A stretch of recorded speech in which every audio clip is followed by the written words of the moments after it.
You are Locked On Clippers Postcast, part of Locked On Los Angeles on the Locked On Podcast Network.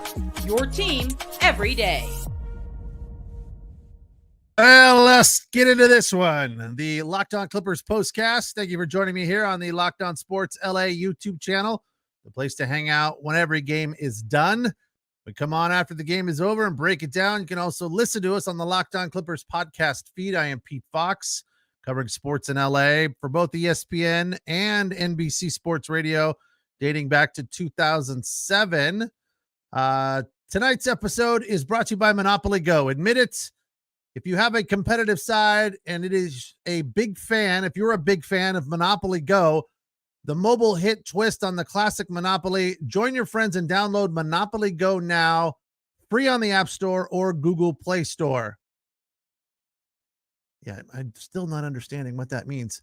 If you have a competitive side and it is a big fan of Monopoly Go, yes, right. There you go. If your competitive side, not you, just your competitive side is a fan of Monopoly Go, then download the game and play it.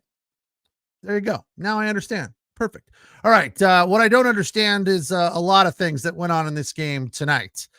Clippers lose 96-93 to Dallas at Crypto.com, leveling the series at 1 game apiece. I guess the thing that I would look at this game first and think about is, did Kawhi Leonard add or subtract from this game? I have it in the notes over there to my right or left. I don't know. I'm turned around. But I'm not sure that Kawhi Leonard added to this game. He did score 15 points, 0 for 5 from beyond the arc. He had 7 rebounds, 4 steals. I think the thing that he brought to this game most was the defense, the steals. Where my problem is that he just didn't score enough.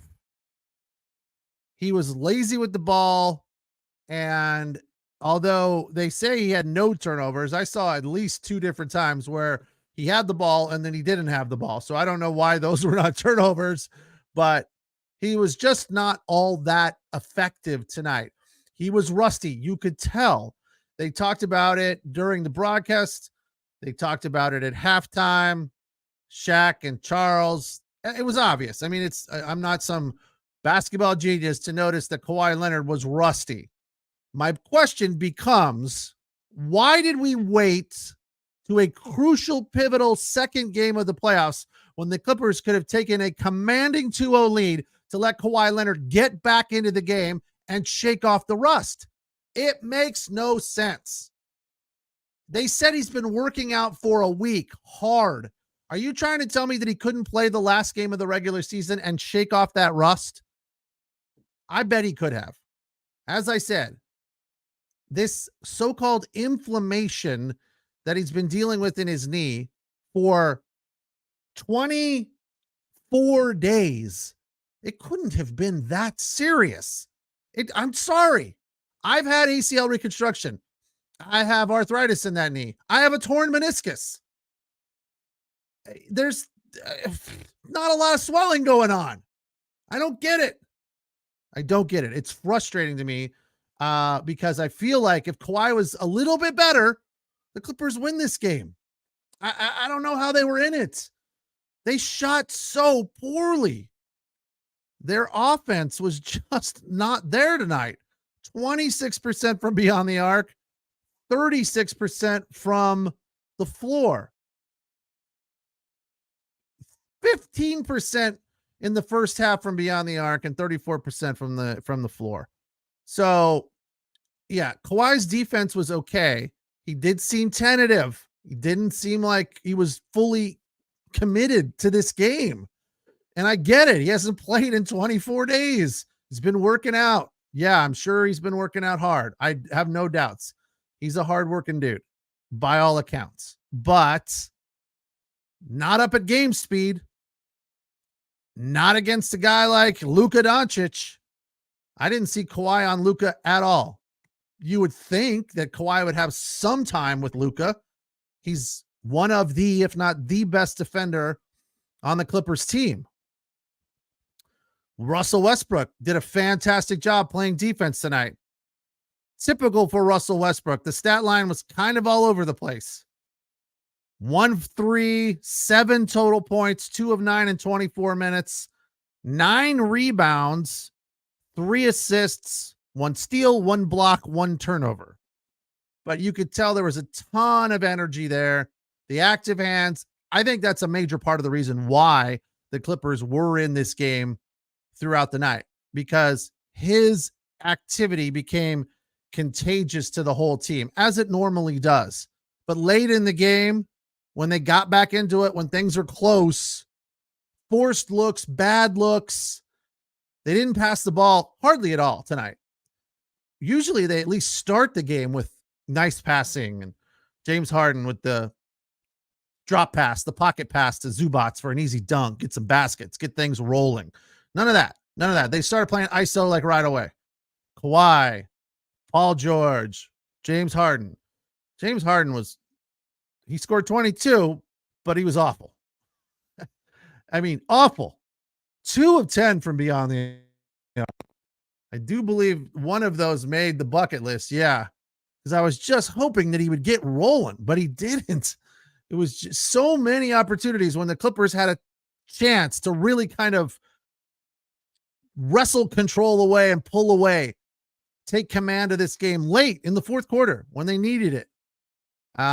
It just didn't happen. They were just so close, and you cannot leave a team that has Luka Doncic and Kyrie Irving hanging around. When the Clippers had it tied, the next 2 possessions, they missed shots, and guess what happened? Luka came down buried a 3. Kyrie buried a 3. It might have been PJ Washington had one in there as well. But they were tied to down 6, and then basically the game was over at that point. And it just felt like Kawhi's coldness was just contagious. You know, there was little things that were not normal for this team. Terrence Mann did his best. Norman Powell made some clutch shots, just not enough of them. And this kind of comes back to whether or not there's enough room on the floor for all of these guys this time of year. It does feel to a certain extent like the rotations have to be shrunk, but it's made more complicated because Kawhi's back now. And again, I'm not suggesting that you sit Kawhi, but there were plenty of opportunities where Kawhi should have been on the floor and wasn't. So what does that tell you? He wasn't up to snuff. It's obvious. All right, let's hit the first break, come back and get into the bucket list and break this down a little bit more. Clippers lose 96-93. Series now even at 1 against the Dallas Mavericks. I'm Pete Fox. This is the Clipper Postcast on the Locked On Sports LA YouTube channel. You can listen to us on the Locked On Clippers podcast feed.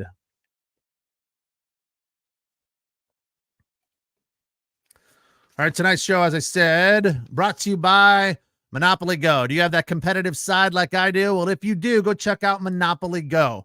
It is for competitive types. I'm sure you've heard of it. It's been downloaded over 150 million times. It's great because it's a cool twist on Monopoly where you play not one, but hundreds of other Monopoly boards in crazy locations, building up amazing cities that bring you big money. Best part is messing with all your friends on the Monopoly game.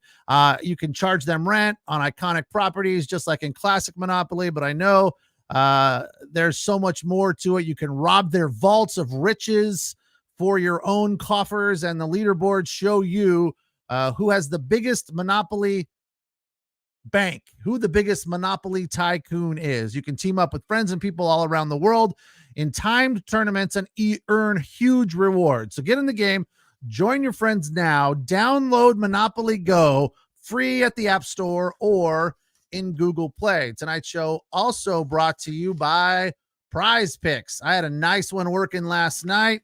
Don't even remember what it was, but it was a winner, and that always feels good. And it was a couple of Green Goblins who pay just a little bit less, but the numbers, the projections are a little bit more friendly. So if you're curious about that, go to prizepicks.com. It's America's #1 fantasy sports app with over 3 million members.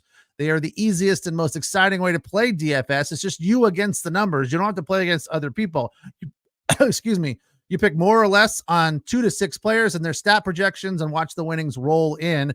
As I said, there are demons and goblins. It's the newest thing on Prize Picks and the most exciting way to play Prize Picks. Squares marked with red demons pay a little bit more. The green goblins pay a little bit less, but hitting the projection is a little bit easier. And with the demons and goblins, you can win up to 100 times your money with as little as 4 correct picks. Quick deposits, easy withdrawals. Also a big function that makes Prize Picks very easy to use. My initial deposit was super painless and hassle-free, and the same goes for withdrawals. Go to prizepicks.com/LockedOnNBA and use the code LockedOnNBA for your first deposit match up to $100. That's prizepicks.com/LockedOnNBA. Use the code LockedOnNBA for your first deposit match up to $100. Pick more, pick less. It's that easy.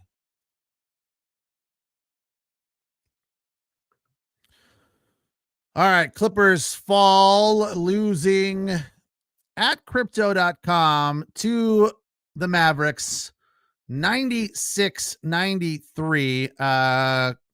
They were led by Paul George's 22. Correction, James Harden's 22. Paul George had 22 as well. James Harden with 2 threes out of 10, which is just subpar for him. Zubac struggled tonight. He missed a lot of dunks. Look, the first part of this game was largely based on defense on both sides of the ball.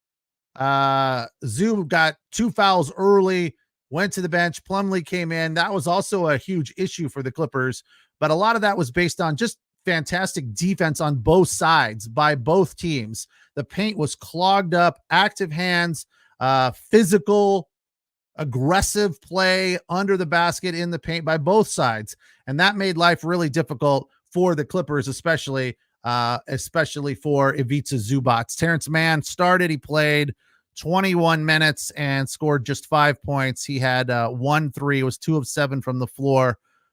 So his night was not what we needed from him ultimately, but again, only 21 minutes. Mason Plumlee 0 for 3, 1 point at the line.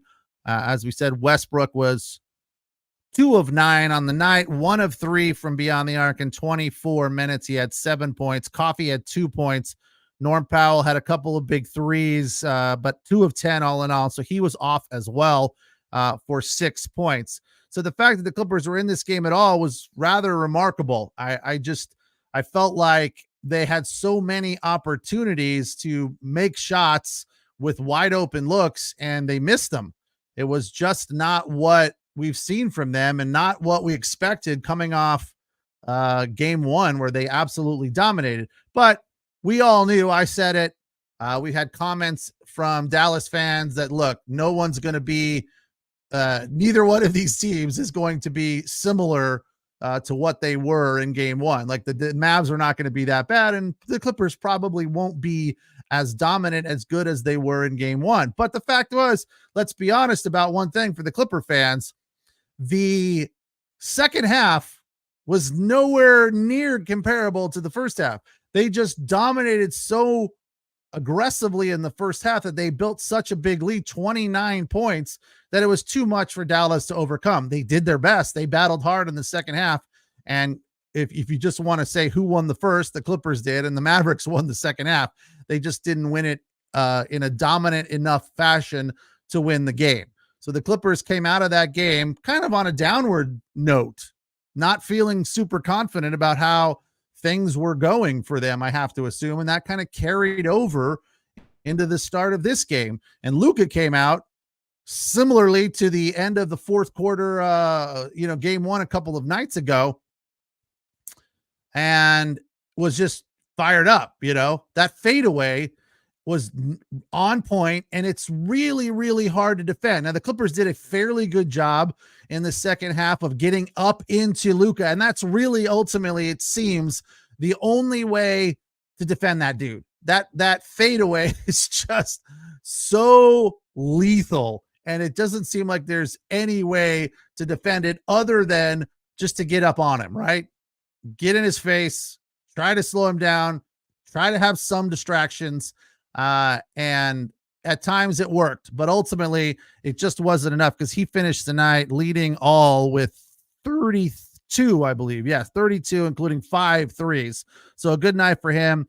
And Kyrie also a good night with 23 points, which included 4 threes. So all in all, those two guys were just too much for the Clippers to deal with.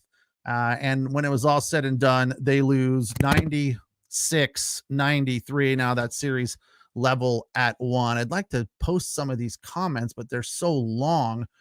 This was the worst game of the season and the Mavs' best game. I've seen winning. I've seen we winning. I've seen us winning this. I see us winning this in about 5, but Kawhi made us slow and sluggish. Never said that it was buckled. Okay, yeah, I agree. Kawhi slowed this entire team down, but what are you going to do? It's almost like, taking like the team took one for Kawhi. That's what it felt like. All right, we got to get Kawhi reintegrated, so we'll probably lose because of that. Now, 5, Roger, I don't know. That's a tough one. I don't think going back to Dallas with their momentum going, the Clippers have not been great on the road, but I will say this, the defense was okay, right?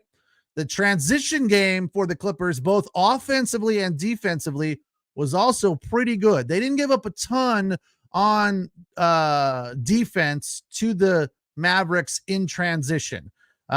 Right about midway of the fourth quarter, the stat said that the Clippers had given up 15 points on turnovers. Also, not a terrible number.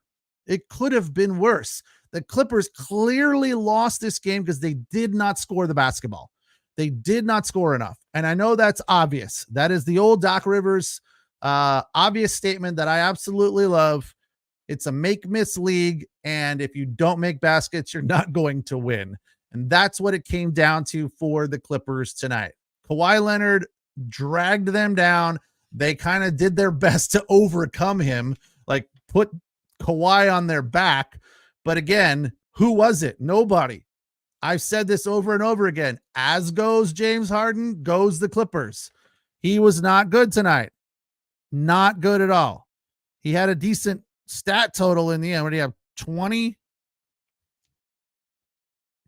22. I mean, it's hard to say that's a bad night, but when you're 2 of 10 from beyond the arc and 8 of 9 from the line, it's not a great night shooting. It's really not. So they needed more from him, and they needed some more from Paul George. Again, Paul George, a decent night, 22 points, but I don't think Paul George had the ability to take over because Kawhi was there. I was like, just like keep those guys separate. Put Kawhi on the bench. Let Paul George play. And then maybe we have a shot here because Kawhi Leonard was just, I don't want to say miserable, awful. It wasn't quite that bad, but it was just, it was a liability. Let's call it that. Kawhi Leonard was a liability. What does he say here? Suddenly Mavs win because they're playing a good game. Yeah, I don't know what you're trying to say there. Yeah, they played well and the Clippers played poorly. That's exactly what I'm saying. Not suddenly. The Clippers had to deal with things and I'm not, look, let me be clear about one thing here, Jack, that the part of the reason it's not like the Clippers just sucked from beyond the arc and sucked shooting the ball all night. Like there was a reason. The Dallas defense, it was active. It was aggressive. They played defense very well tonight. They did a very good job, A+ defensively. So that led to the Clippers' poor night shooting without a doubt. But the Clippers are a loaded, deep offense. And you can't tell me all of that. I think I'm assuming that Jack is a Mavs fan, maybe not. I know it's hard to tell. We get a lot of Mavs fans in here, and I welcome them all. Thank you for checking us out. But this can be a good series. I've said 6-7. I feel like it's going to be back and forth. And once Kawhi gets going, it's going to be a different series without a doubt. All right, we got to hit the break. Sorry. Bucket list right after this. It's the Clippers postcast on the Locked On Sports LA YouTube channel. Clippers and Mavs now tied at 1 game apiece after a 96-93 win for Dallas. You can also listen to us on the Locked On Clippers podcast feed. All right, tonight's show also brought to you by Game Time, another fabulous, functional, effective app, killer last-minute deals, all-in prices, views from your seats, and the best price guarantee. Game Time takes the guesswork out of buying tickets. Game Time is the fast and easy way to buy tickets for all sports, music, comedy, theater, and a whole lot more, all sorts of events near you. Another cool thing that they have is a last-minute deal. The closer you get to the start of your event, the cheaper the ticket becomes. They have all-in pricing, and as I said, I've said over and over again, I really love the views from the seat, so you know exactly where you're going to be sitting and what you're going to be seeing from your seat. Game Time has deals on tickets right up to the start of the event. You can save up to 60% off of the face value, and even an hour before the game starts. Take the guesswork out of buying tickets with Game Time. Download the Game Time app, create an account, use the code Locked On for $20 off your first purchase. Terms apply. Again, create an account, redeem the code Locked On, LOCKEDON, for $20 off your first purchase. Download Game Time today. Last minute tickets, lowest prices guaranteed.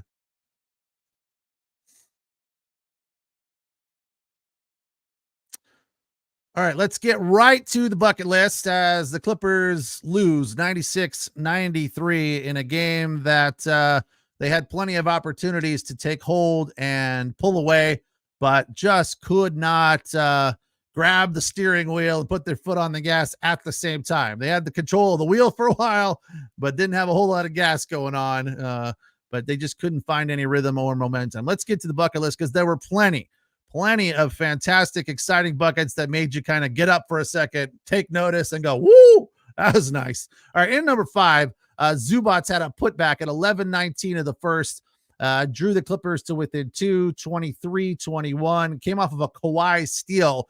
And again, Kawhi just a step slow, stole the ball, penetrated to the hoop, went for the layup. It came up short, but Zoo was right there for the putback. It was very sweet.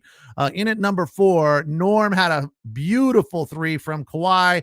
It was at 9:31 of the second. So early on in the second, it gave the Clippers a 26-25 lead. So even though Norm only scored 6 points with 2 threes, they were both fantastic and both seemingly important because they both made the list.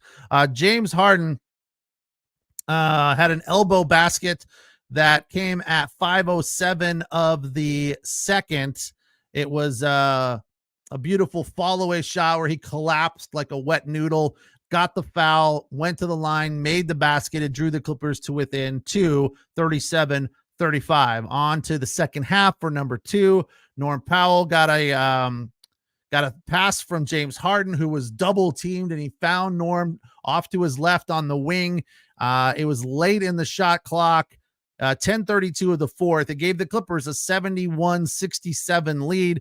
And number 1, at this point, the game had started to get away from the Clippers a little bit. The Mavs had gone on a 14-0 run, and Paul George made a dribble drive layup where he went kind of reverse to the left side with his right hand. It was so sweet. I mean, there was just traffic everywhere, and all of a sudden the basket's in the ball's in the basket. It made it 84-79. So it again kept the Clippers relevant, kept them in this game. They were only down 5, but I don't believe they got much closer than that as they lose 96-93. Paul George made a late 3 in the final seconds when they were down 6. But that was again too little, too late. I think this game kind of got out of hand long about the second quarter, because at the end of the third, the Clippers were up 66-65, and I started to think, all right, here we go. We're on a run. They went on a 7-0 run there. Kawhi had some nice cleanup basket there, but again, he still looked a step off. But I would say that cleanup basket where he had a putback in the third was probably the best he looked all night, and really the third quarter was the best he played all night.